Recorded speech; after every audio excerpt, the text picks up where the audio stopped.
అయితే పాతాళంలో పోయింది కాంగ్రెస్ అభ్యర్థి బీసీలంతా కలిసి.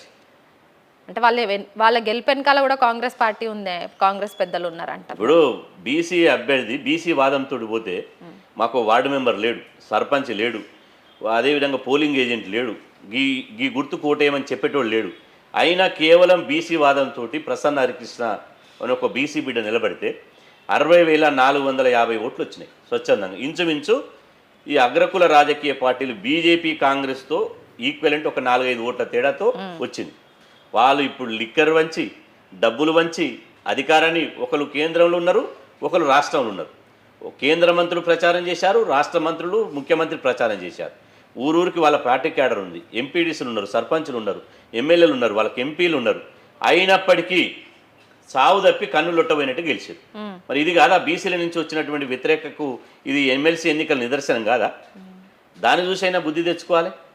ఇప్పుడు వాళ్ళు ఈ ఎమ్మెల్సీ ఎన్నికల్లో ఇక్కడ పూల రవీందర్ గారు, ఇక్కడ ప్రసన్న హరికృష్ణ గారు, అదేవిధంగా మేము మద్దతు తెలిపినటువంటి మల్క కుమరే గారు ఈ ఎమ్మెల్సీ ఎన్నికల్లో బీసీ ఓటు పోలరైజేషన్ అయిపోయి బీసీ వాదంతో ఇలా 1000 ఓట్లు రావడంతో భయపడిపోయి ఇలా ఫస్ట్ టైం ఇవాళ ఎమ్మెల్సీ ఎన్నికల్లో ఈరోజు 10వ తారీఖు ఫస్ట్ టైం అగ్రకులాలు లేకుండా, ఒక రెడ్డి సామాజిక వర్గానికి సంబంధించినటువంటి వాళ్ళు లేకుండా భయపడి బీసీ వాదంతో భయపడిపోయి ఇలా కాంగ్రెస్ పార్టీ ముగ్గురికి అవకాశం వస్తే ముగ్గురు ఎస్సీ ఎస్టీ బీసీకి ఇచ్చారు.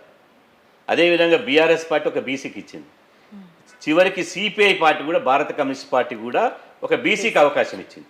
5 ఎమ్మెల్సీలో 5 బీసీ ఎస్సీ ఎస్టీలే తప్ప ఒక రెడ్డి లేడు, ఒక అగ్రకులపు లేడు.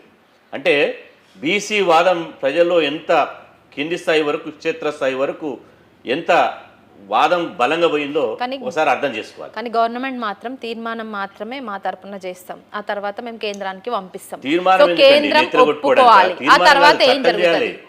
తీర్మానం చేస్తే తీర్మానాన్ని తీసుకుపోయి మళ్ళీ చెత్తబుట్టలు వేస్తాం. తీర్మానం కాదు.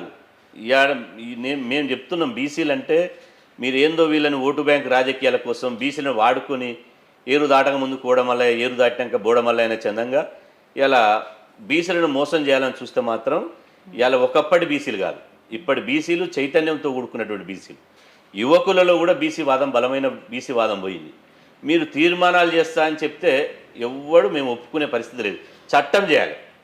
ఈ చట్టము చేసి అఖిల పక్షాన్ని తీసుకుపోయి ఢిల్లీ పోయి ప్రధాని నరేంద్ర మోదీ గారి దగ్గర కూర్చొని ఆ చట్టాన్ని ఇంప్లిమెంట్ చేసుకొని మళ్ళీ ఇక్కడ రావాలి.